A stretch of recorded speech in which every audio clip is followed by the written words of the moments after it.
Welcome to the TAR education friends. Target all rounder के TAR education में मैं प्रकाश कुमार आप सभी का स्वागत करता हूं। दोस्तों, आज देखेंगे हम लोग 21 से 27 फरवरी 2022 के वीकली करंट अफेयर्स। साथ में देखेंगे ये सब एक्स्ट्रा फैक्ट्स जो आपको औरों से आगे रखेगा।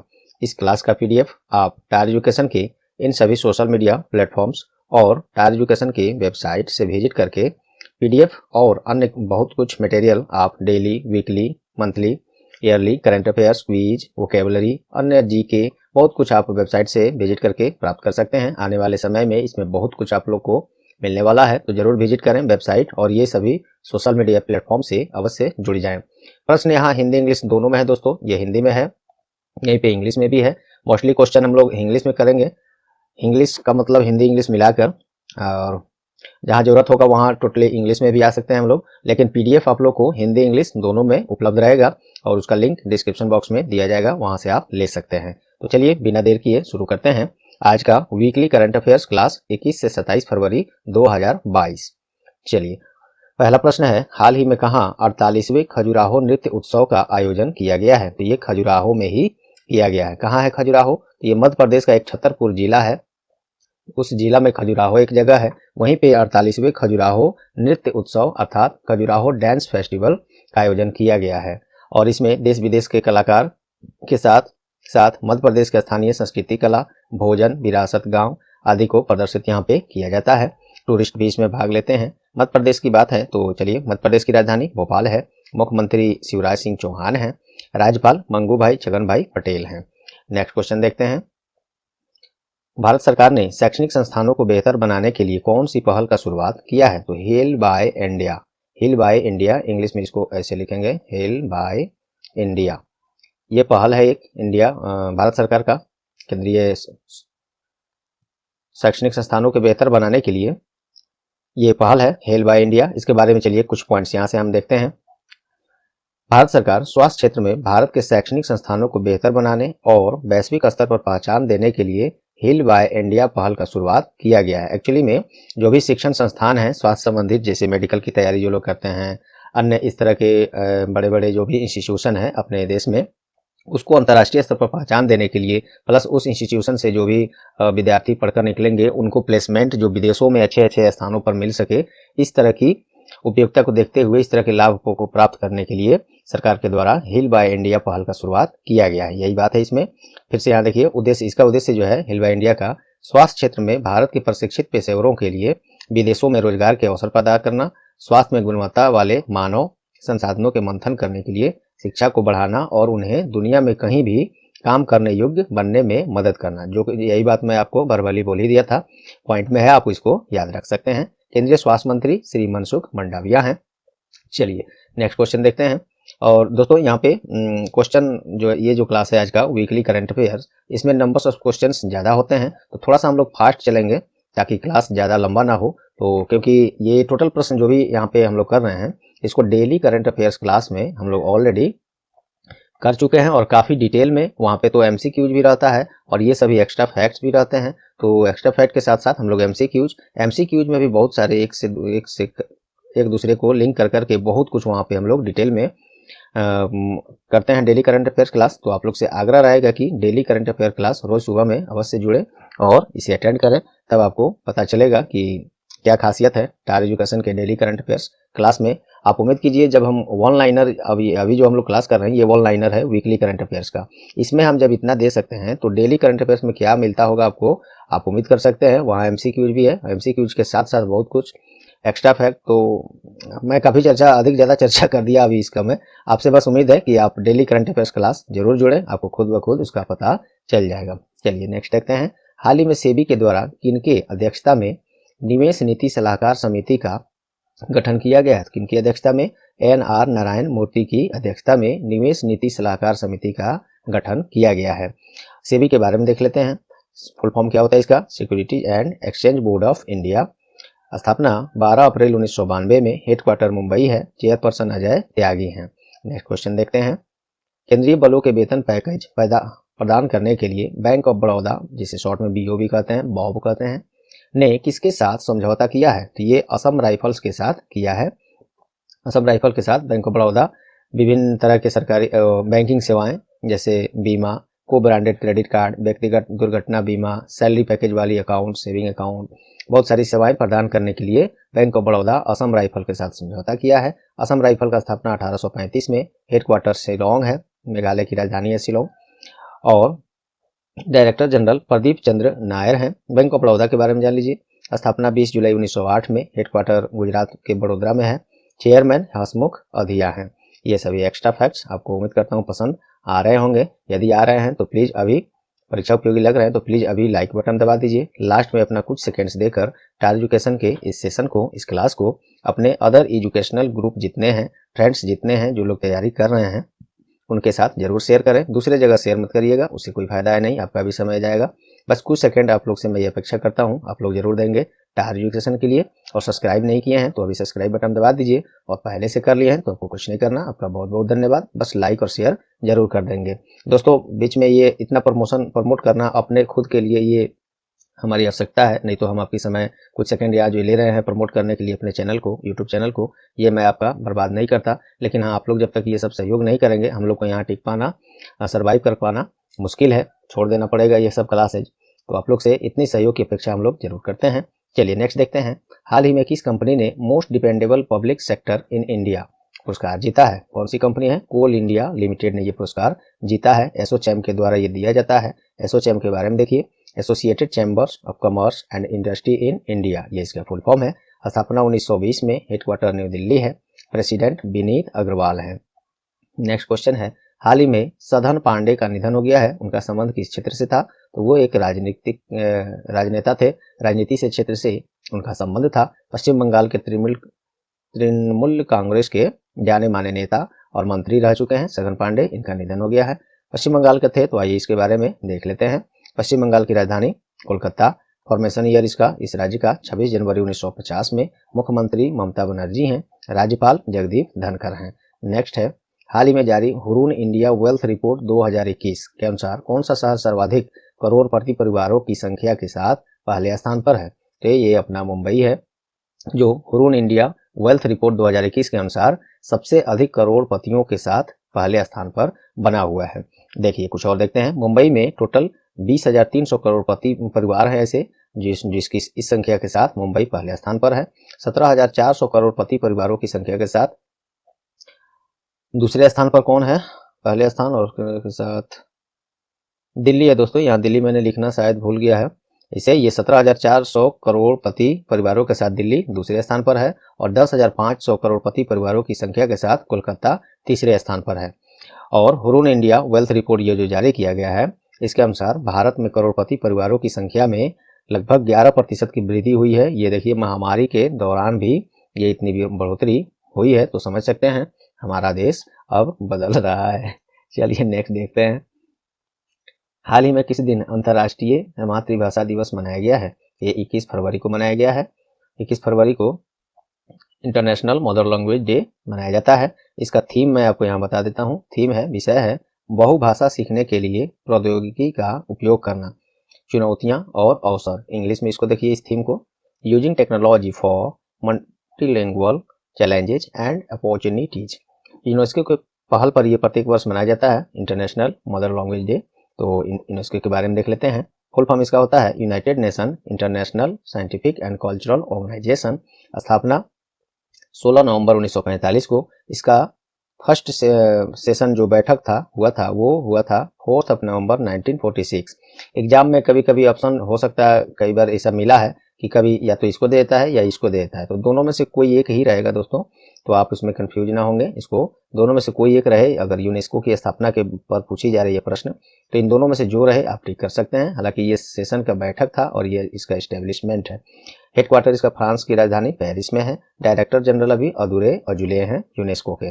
नेक्स्ट है, भारतीय रेलवे के द्वारा भारत का पहला केबल स्टेड रेलवे पुल। केबल स्टेड का मतलब यहाँ पे जो खड़ा रखना से होता है, अस्थिर, जैसे यहाँ लिख ही देता हूँ, केबल स्टे, ये हो गया केबल स्टेड रेलवे पुल या रेलवे ब्रिज कहिए। तो ये बनाने का घोषणा कहाँ किया गया है, और ये ऐसा बनने वाला भारत का पहला ऐसा केबल स्टेड रेलवे ब्रिज होगा। तो ये जम्मू कश्मीर में बन रहा है। जम्मू कश्मीर में भी कहाँ? तो जम्मू कश्मीर के रियासी जिले में ये बनाया जा रहा है, अंजी नदी पर। और ये जोड़ेगा कटरा और रियासी को। ये ब्रिज जो है जोड़ेगा इसको। आइए भारतीय रेलवे के बारे में बात हुई है तो इसके बारे में महत्वपूर्ण कुछ पॉइंट्स हम लोग यहाँ देख लेते हैं। भारत में पहली बार रेलवे 16 अप्रैल 1853 को बॉम्बे के बोरी बंदर स्टेशन से थाने स्टेशन के बीच 34 किलोमीटर दूरी के लिए चलाई गई थी। रेलवे बोर्ड की स्थापना 1905 में हुई थी। भारतीय रेलवे में कुल 18 रेलवे जोन हैं और जिसमें कोलकाता मेट्रो भी इंक्लूडेड है। भारत के पहले रेल मंत्री जॉन मथाई थे। अभी वर्तमान में रेल मंत्री कौन है? श्री अश्वनी वैष्णव हैं। रेलवे बोर्ड के अध्यक्ष और कार्यकारी अधिकारी विनय कुमार त्रिपाठी हैं। मोस्ट इंपोर्टेंट ये भी पॉइंट है, हाल ही में बने हैं। चलिए दोस्तों, नेक्स्ट है, हाल ही में किस दिन मिजोरम और अरुणाचल प्रदेश राज्य का स्थापना दिवस मनाया गया है? ये 20 फरवरी को मनाया गया है दोनों राज्यों का स्थापना दिवस। रेजिंग डे जिसको इंग्लिश में कहते हैं, ऐसे रेजिंग डे। तो नॉर्थ ईस्ट राज्य हैं ये सब, मिजोरम और अरुणाचल प्रदेश। प्रत्येक वर्ष 20 फरवरी को स्थापना दिवस मनाते हैं। दोनों राज्यों के बारे में थोड़ा सा देख लेते हैं महत्वपूर्ण। मिजोरम, इसको यूनियन टेरिटरी अर्थात केंद्र शासित प्रदेश के रूप में बनाया गया 21 जनवरी 1972 को और पूर्ण राज्य का दर्जा इसे कब प्राप्त हुआ? 20 फरवरी 1987 को। इसका राजधानी कहाँ है? तो अजवल है और मुख्यमंत्री जोरामथंगा है। राज्यपाल यहाँ पे हरिबाबू कुंभम पति हैं। अरुणाचल प्रदेश के बारे में देखिए, अरुणाचल प्रदेश की स्थापना वही 20 फरवरी को ही 1987 को। राजधानी इसका ईटानगर है। मुख्यमंत्री पेमा खांडू हैं। राज्यपाल BD मिश्रा हैं। नेक्स्ट है, थोड़ा सा हम लोग और फास्ट चलेंगे दोस्तों क्योंकि इतना देर हो गया, अभी मात्र 10 क्वेश्चन, क्योंकि इसमें टाइम इसलिए लग रहा है कि ये वन लाइनर कहने को है ये क्लास दोस्तों। आप देख ही रहे हैं, मुझे कहने की जरूरत नहीं पड़ती इसकी। वन लाइनर कहने को है, लेकिन वन लाइनर में हम इतना कुछ आपको एक्स्ट्रा फैक्ट इवन आज भी दे रहे हैं वन लाइनर में भी, तो आप समझ सकते हैं कि डेली करंट अफेयर क्लास में आपको कितना कुछ मिलता होगा। यहाँ तो बहुत हम क्लास ज़्यादा लंबा ना हो इसको लेकर थोड़ा बहुत ही दे रहे हैं, तो आप डेली करंट अफेयर क्लास में जरूर जुड़िए दोस्तों, सुबह में रोज। चलिए, अंतर्राष्ट्रीय ओलंपिक समिति 2023 सत्र की मेजबानी किस शहर के द्वारा की जाएगी? तो ये अपने देश में महाराष्ट्र की राजधानी मुंबई द्वारा अंतर्राष्ट्रीय ओलंपिक कमेटी 2023 के सत्र का आयोजन, खेल का आयोजन नहीं, इसका जो बैठक होता है उसका वेन्यू से संबंधित ये बात है। आप खेल इसको नहीं समझिएगा, बैठक जो होगी उस सत्र की आयोजन मुंबई के द्वारा किया जाएगा। और IOC के बारे में देख लेते हैं। इंटरनेशनल ओलंपिक कमेटी स्थापना 23 जून 1894, हेडक्वार्टर स्विट्जरलैंड के लॉजन में है और इसके प्रेसिडेंट थॉमस बाक हैं। चलिए नेक्स्ट है, हाल ही में जाने माने सामाजिक कार्यकर्ता और गांधीवादी नेता का निधन हुआ है। क्या नाम है? शकुंतला चौधरी। और इनको भारत सरकार के वयोश्रेष्ठ सम्मान, पद्मश्री सम्मान, इन सभी से सम्मानित भी किया गया था। 102 वर्ष की उम्र में ये मरी हैं, शकुंतला चौधरी। नेक्स्ट है, हाल ही में जारी पुस्तक और नेशन टू प्रोटेक्ट किनके द्वारा लिखा गया है? बहुत ही अच्छी बुक है ये और एग्जाम में ये सब पूछा जा सकता है। क्यों पूछा जा सकता है, आगे देखिए। तो पहले ये पुस्तक लिखा किसने है? प्रियम गांधी मोदी। गांधी जी भी हैं इसमें, मोदी जी भी हैं। प्रियम गांधी मोदी द्वारा ये लिखित पुस्तक जो है और नेशन टू प्रोटेक्ट, ये किस पर आधारित है? तो ये पिछले 2 वर्षों में जो कोविड-19 जो अभी झकझोर के रख दिया है देश और दुनिया को भी, तो इस महामारी के दौरान नरेंद्र मोदी की भूमिका पर प्रकाश डाला गया है। किस तरह से देश को सुरक्षित रखने में कम से कम मौतें हुई। उस दौरान सभी लोग बेरोजगार हो गए, काफ़ी लोग बेरोजगार हो गए। काफ़ी लोग का बहुत कुछ धंधा कारोबार ठप हो गया, आय का कोई स्रोत नहीं रहा था। खाने के लिए लोग तरस रहे थे कि खाने के लिए निकले तो कोरोना मार देगा। तो ऐसी परिस्थितियों में देश की सुरक्षा और रक्षा और देखभाल करने में मोदी जी का क्या भूमिका रहा है, वही इस पुस्तक में चर्चा किया गया है। और नेशन टू प्रोटेक्ट लिखे हैं प्रियम गांधी मोदी। नेक्स्ट है, दादा साहब फाल्के अंतर्राष्ट्रीय फिल्म महोत्सव पुरस्कार 2022 का घोषणा कर दिया गया है। तो इसमें चलिए इसका आयोजन किया गया है मुंबई में। ये अगर ये सब पूछे कहाँ हुआ तो ये आप याद रख सकते हैं। अब देखते हैं कुछ महत्वपूर्ण इसमें पुरस्कार जो मिला है कौन कौन से हैं। जैसे तो बहुत हैं, लेकिन महत्वपूर्ण जो आपके एग्जाम्स में आ सकते हैं और जानना आपको जरूरी है वो मैं यहाँ पे दे दिया हूँ। सर्वश्रेष्ठ फिल्म शेरशाह को मिला है। सर्वश्रेष्ठ निर्देशक केन घोष को film state of cities temple attack के लिए दिया गया है। यहाँ पे इन्वर्टेड कोमा होना चाहिए था, छूट गया है। Film of the year award Pushpa the rise को मिला है। सर्वश्रेष्ठ लघु फिल्म पाउली को मिला है। सर्वश्रेष्ठ अभिनेता रणबीर सिंह को फिल्म 83 के लिए। सर्वश्रेष्ठ अभिनेत्री कृति सेशन को फिल्म मिमी के लिए। क्रिटिक्स सर्वश्रेष्ठ फिल्म पुरस्कार मिला है सरदार उधम सिंह को। क्रिटिक्स बेस्ट एक्टर अवार्ड मिला है सिद्धार्थ मल्होत्रा को। क्रिटिक्स मतलब आलोचनात्मक जो होता है वही है, ऐसे तो आप लोग जानते ही हैं, फिर भी बता दूं मैं। Critics best actress award Kiara Advani को मिला है। People's choice best actress award Radhika Madan को मिला है, एक दो और है। और सर्वश्रेष्ठ पार्श्व गायक पुरुष में किसको मिला है, विशाल मिश्रा को। और सर्वश्रेष्ठ पार्श्व गायक महिला में कनिका कपूर को मिला है। इसको आप स्क्रीनशॉट ले लीजिए, देखिए यहाँ से, हाँ यहाँ से है। अब जब इसको मिटाया था मैं तब का स्क्रीनशॉट ले लीजिए, और नहीं तो चिंता करने की बात नहीं है, पीडीएफ आपको मिलेगा, लिंक नीचे डिस्क्रिप्शन बॉक्स में दिया हुआ है, वहां से जरूर विजिट करके डाउनलोड कर लें। स्टार एजुकेशन सर्च करके गूगल पर पीडीएफ आप वेबसाइट पर भी ले सकते हैं, यहाँ से भी ले सकते हैं। हाल ही में किस दिन विश्व सामाजिक न्याय दिवस मनाया गया है, तो ये 20 फरवरी को मनाया गया है। थीम रहा था achieving social justice through formal employment, ये इसका थीम था, विषय था। चलिए, और ये मनाया जाता है, इस दिवस को, जो विश्व सामाजिक न्याय दिवस है, ये अंतर्राष्ट्रीय श्रम संगठन के द्वारा 2009 में पहली बार मनाया गया था, इसी की पहल पर। तो उसके बारे में देख लेते हैं, अंतर्राष्ट्रीय श्रम संगठन के बारे में। ILO शॉर्ट में कहते हैं, अर्थात इंटरनेशनल लेबर ऑर्गेनाइजेशन, स्थापना 2019 में, हेडक्वार्टर स्विट्जरलैंड के जेनेवा में है। डायरेक्टर जनरल इसके अर्थात महासचिव गाई राइडर हैं। चलिए याद रखिएगा ये सब। हाल ही में इंटरनेशनल क्रिकेट काउंसिल ICC द्वारा जारी T20 रैंकिंग में कौन सा देश अब पहले स्थान पर आ गया है, तो अपना देश भारत आ गया है पहले स्थान पर। अभी जो वेस्ट इंडीज के साथ अभी खेल हो रहा था, अभी तो आज के डेट में बात करें तो अभी श्रीलंका से हो रहा है, आज है 27 फरवरी 2022, लेकिन इसके पहले वेस्ट इंडीज दौरे पर भारत के साथ जो भी खेल हुए हैं उसमें वेस्ट इंडीज को क्लीन स्वीप कर दिया, अर्थात जितने भी मैच होते हैं, जैसे मान लीजिए 3 मैच हैं, 3 ठो मैच 3 दिन में खेलना है, तीनों मैच इंडिया ही जीत गया। तो इसको, और वेस्ट इंडीज को एक दिन का भी खेल जीतने को नहीं मिला, तो इसको क्लीन स्वीप कहते हैं। कुछ लोग नहीं जानते होंगे दोस्तों, बहुत लोग जानते हैं, तो वो लोग लोड न ले लेंगे कि ये क्या बता रहे हैं, जानते ही है, तो ऐसा नहीं है दोस्त, बहुत लोग ऐसे हैं जो कि नहीं जानते होंगे। चलिए, तो तीनों का तीनों 3-0 से इंडिया आगे हो गया, और इसके कारण से काफी इसके रैंकिंग अंक में उछाल आया, और ICC का ताजा रैंकिंग रिपोर्ट में अब इंटरनेशनल T20 रैंकिंग में भारत पहले स्थान पर आ गया है। चलिए, ये बात रही। और दूसरे स्थान पर अब इंग्लैंड हो गया है, क्योंकि ये पहले स्थान पर पहले था, अब इंडिया हो गया। BCCI, भारत में जितने भी क्रिकेट खेल का आयोजन होता है, ये board of control for cricket in India BCCI के द्वारा कराया जाता है। इसका स्थापना 1928 में 4 दिसंबर को। इसके प्रमुख कौन है, सौरभ गांगुली हैं, 39वें क्रम के हैं, और सेक्रेटरी जय शाह हैं, और ये केंद्रीय गृह मंत्री। और एक नया मंत्रालय बना है, सहकारिता मंत्रालय, या इंग्लिश में कोऑपरेटिव मिनिस्ट्री कहेंगे, तो उसके भी मंत्री हैं श्री अमित शाह, उन्हीं के ये पुत्र हैं जय शाह, जो कि BCCI के सचिव हैं। ICC, भारत में क्रिकेट खेल का आयोजन BCCI कराता है, लेकिन विदेश अन्य अंतर्राष्ट्रीय स्तर पर जो क्रिकेट खेल का आयोजन होता है ये ICC कराता है, अर्थात international cricket council. Headquarter Dubai में UAE के है।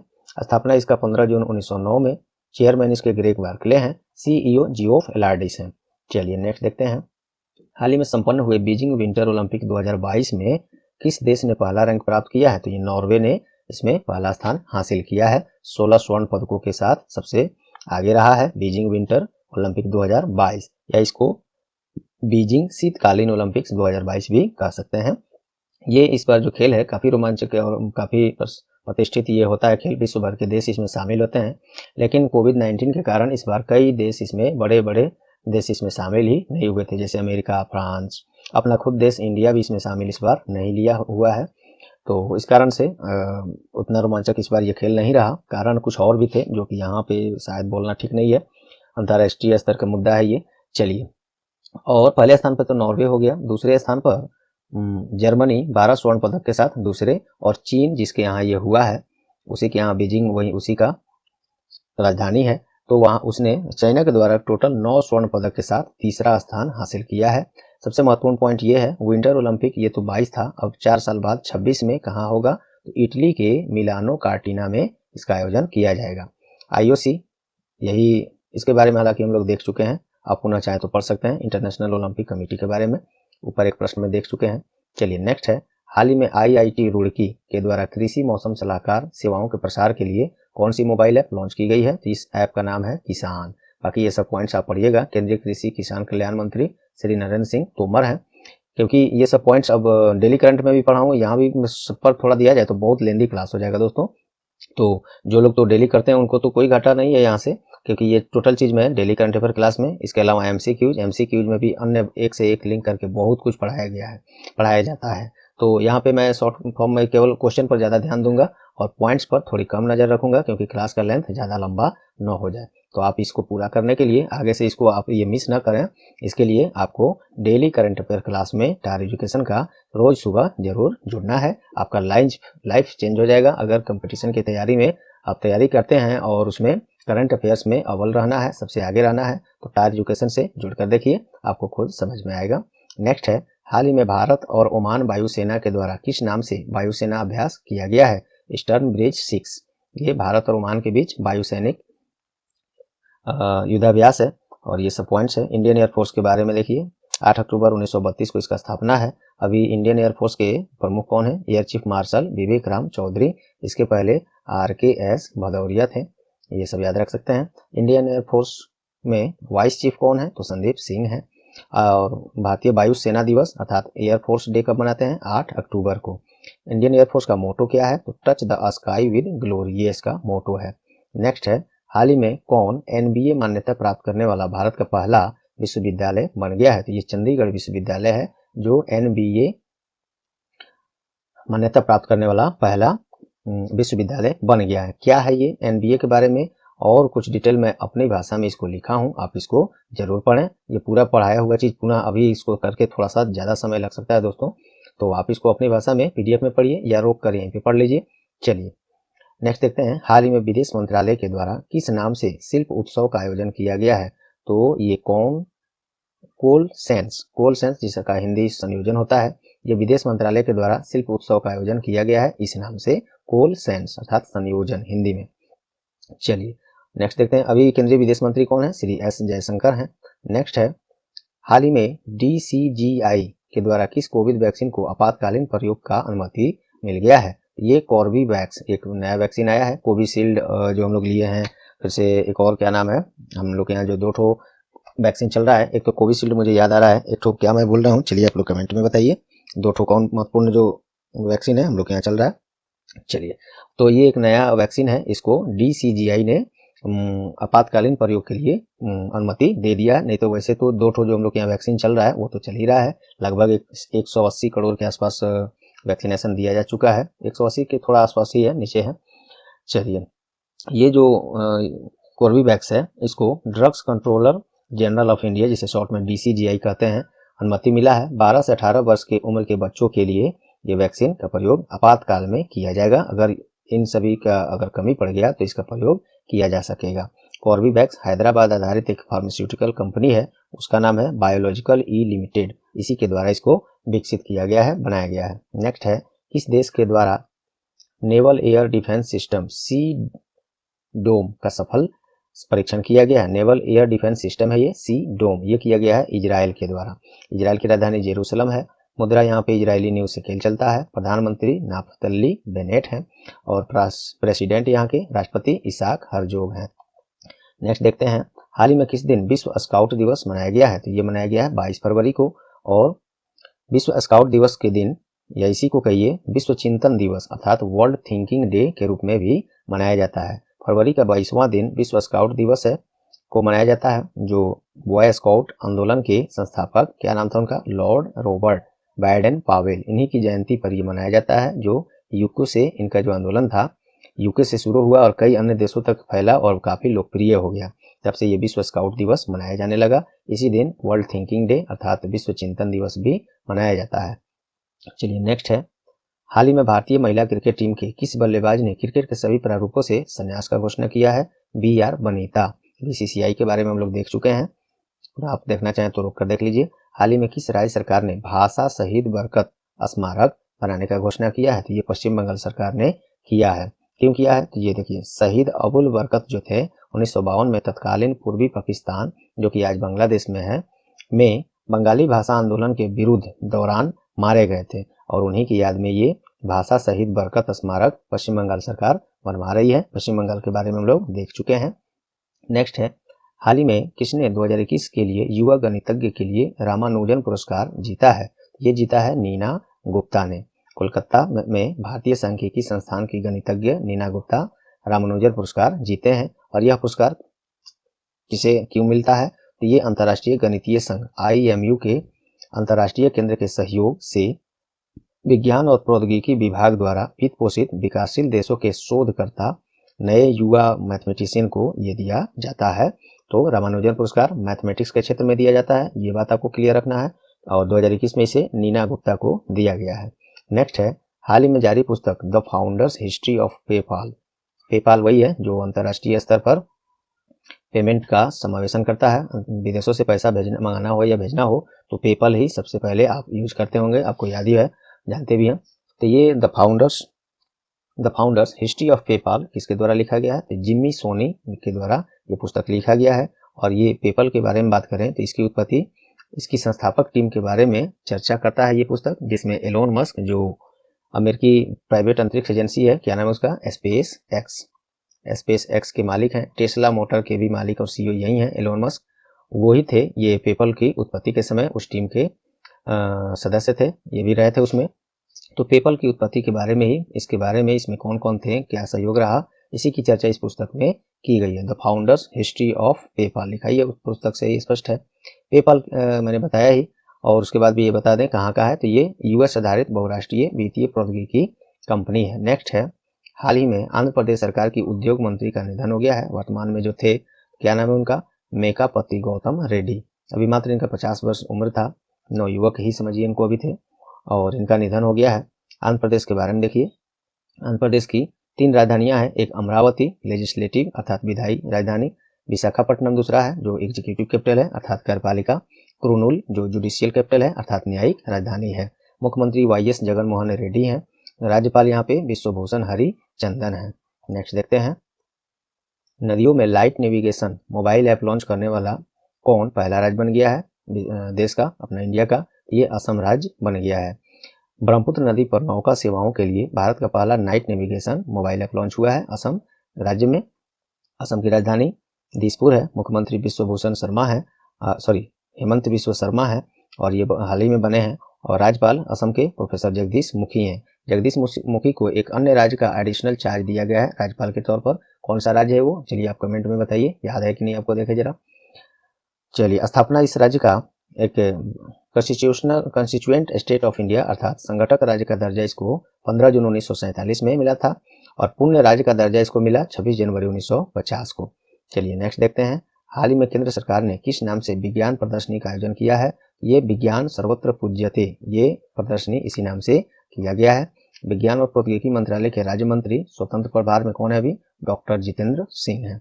नेक्स्ट है, हाल ही में दुनिया के नंबर 1 शतरंज चैंपियन मैग्नस कार्लसन को हराने वाले सबसे युवा भारतीय शतरंज खिलाड़ी कौन बन गए हैं? आर प्रज्ञानानंद, ये बन गए हैं। भारत के 16 वर्षीय युवा शतरंज खिलाड़ी हैं आर प्रज्ञानानंद। दुनिया के नंबर 1 खिलाड़ी जो भी उनका नाम है मैग्नस कार्लसन, ये नॉर्वे के हैं, इनको हराकर सबसे युवा शतरंज खिलाड़ी बन गए हैं आर प्रज्ञानानंद। चलिए नेक्स्ट है, चेन्नई से हैं वो, 16 वर्षीय।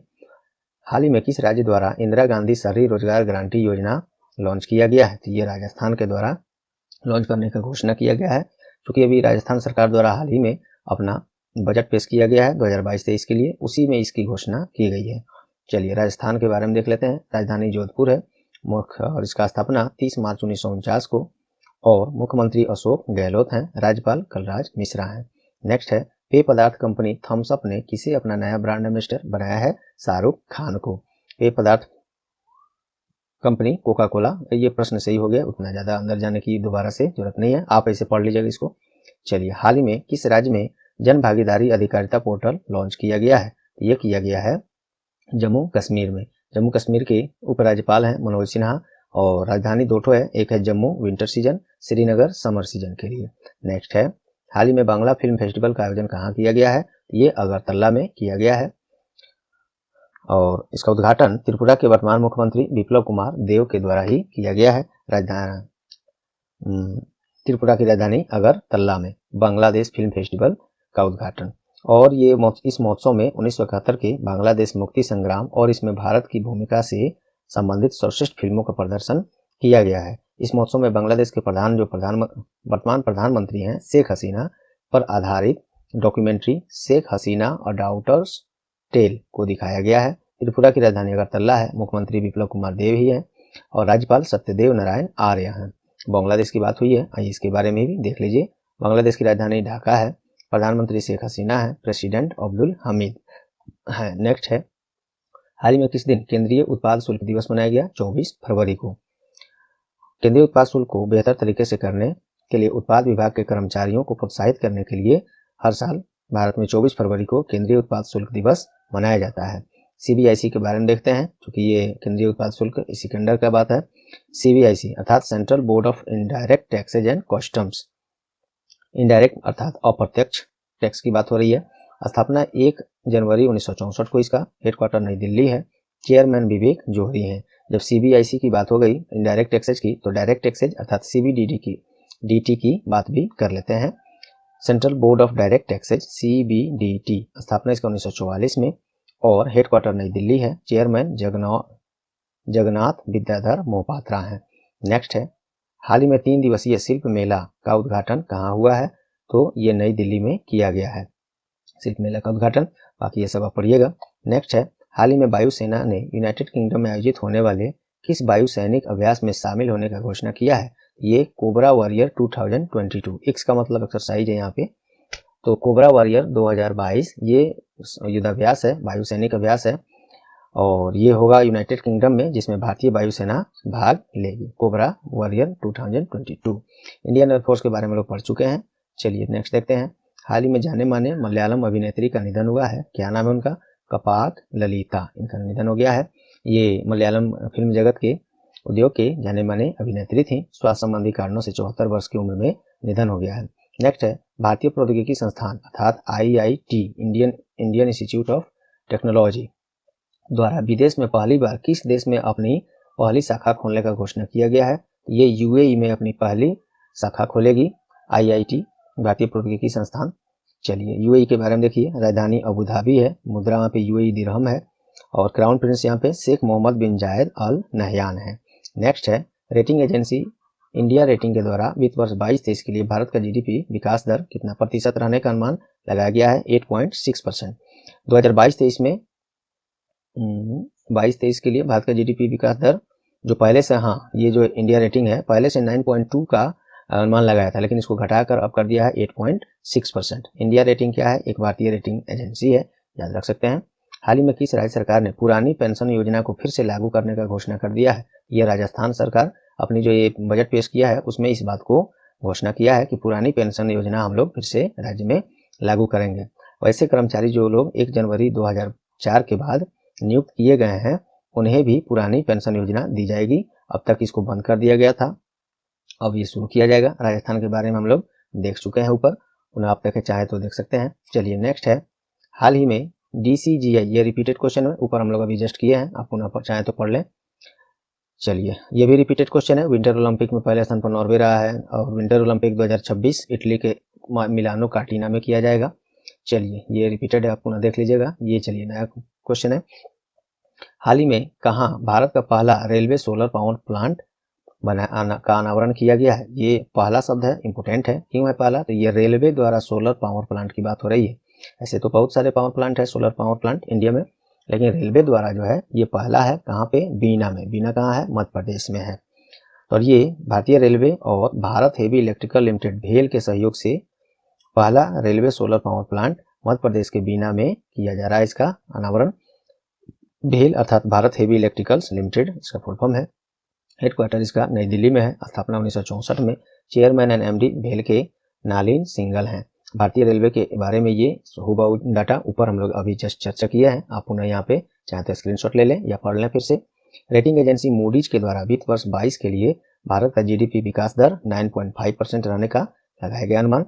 वित्त वर्ष 2022 में 9.5% और वित्त वर्ष 2023 के लिए 8.4% का अनुमान लगाया गया है। और मूडीज क्या है? तो ये तो मालूम है कि रेटिंग एजेंसी और वित्तीय सेवा प्रदाता कंपनी है। तो कहाँ की है? तो ये अमेरिका की कंपनी है।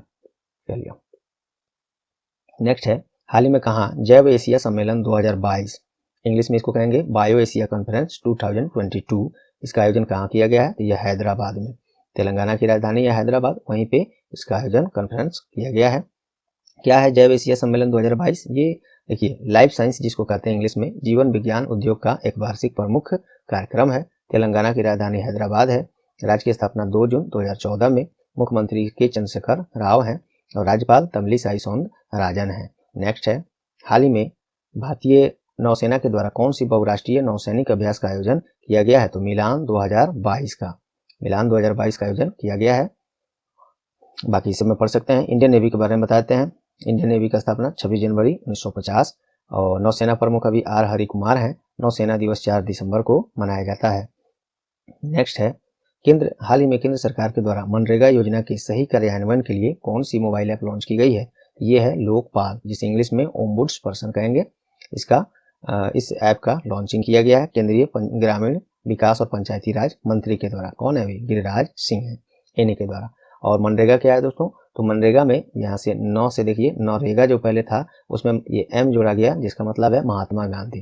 तो Mahatma Gandhi national rural employment guarantee act, यही नरेगा में एम जुड़ गया, महात्मा गांधी, तो बन गया मनरेगा।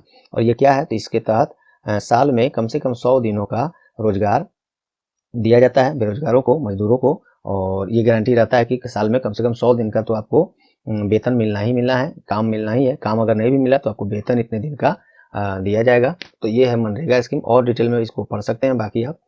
चलिए नेक्स्ट है, हाल ही में कहाँ मंदिर पर आधारित 2 दिवसीय अंतर्राष्ट्रीय सम्मेलन देवायतनम का आयोजन किया गया है? तो ये हम्पी में। कहाँ है? हम्पी और कर्नाटका में है। कर्नाटका के हम्पी में मंदिर आधारित 2 दिवसीय अंतर्राष्ट्रीय सम्मेलन देवायतनम का आयोजन किया गया। बाकी ये सब पढ़ सकते हैं। केंद्रीय संस्कृति और पर्यटन मंत्री श्री जी किशन रेड्डी हैं, ये याद रखिएगा। नेक्स्ट है, हाल ही में डीटीएच सर्विस प्रदाता डिश टीवी कंपनी जो है अपना ब्रांड एम्बेसडर किसी बनाया है? तो ऋषभ पंत को। कौन है ऋषभ पंत? तो भारतीय क्रिकेट टीम के सीनियर प्लेयर हैं और ये विकेट कीपिंग अब धोनी जी के पास, महेंद्र सिंह धोनी के बाद यही करते हैं और बैटिंग भी करते हैं। चलिए नेक्स्ट है, हाल में पीएम किसान योजना की 3री वर्षगांठ मनाई गई है। तो प्रश्न है कि ये योजना शुरू कब की गई थी, लॉन्च कब की गई थी? 2019 में।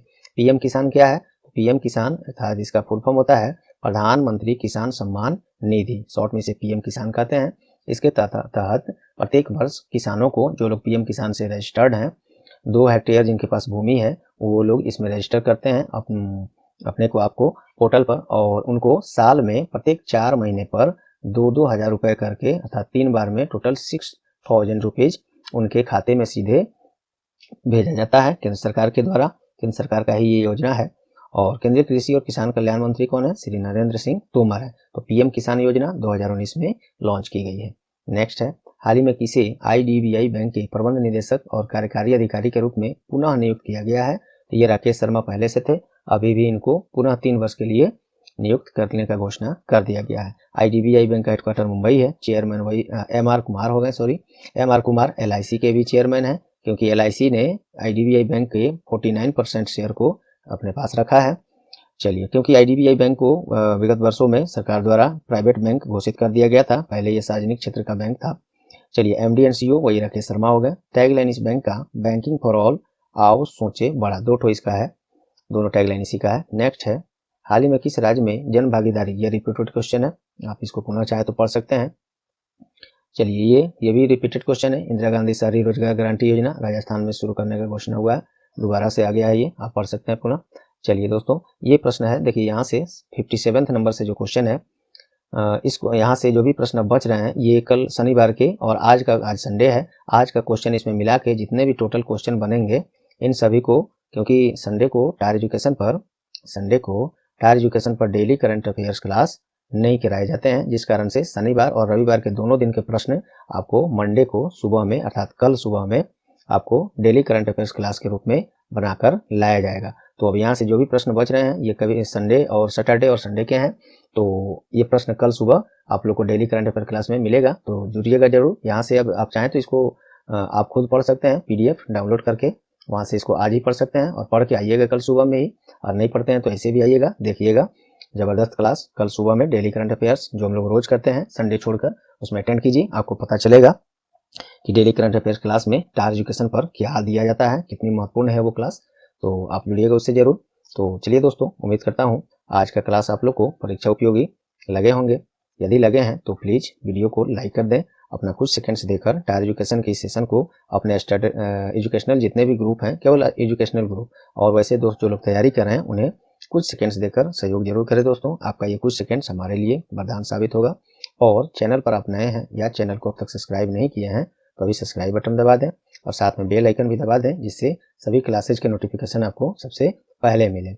और साथ में बेल आइकन भी वो दबाना ही है, और पहले से सब्सक्राइब कर लिए हैं तो आपको कुछ नहीं करना। आपका बहुत बहुत धन्यवाद। बस लाइक और शेयर ये जरूर कर देंगे, इतनी अपेक्षा आपसे हम पुनः करते हैं। तो चलिए मिलते हैं नेक्स्ट क्लास में, तब तक के लिए गुड बाय ऑल।